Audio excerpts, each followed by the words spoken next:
Hello everyone.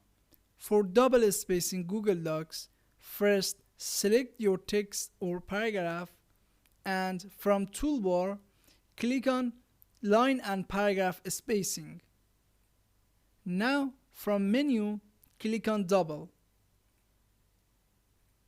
Also, if you select your text from format on the top menu, click on it, and from line and paragraph spacing we can choose double.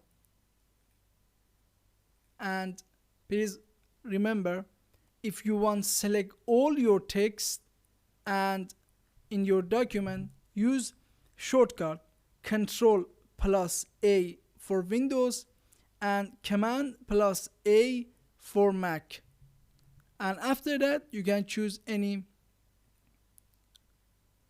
space you want. I hope this video was useful for you. Please subscribe to our channel and support us to make more videos. Thanks for watching.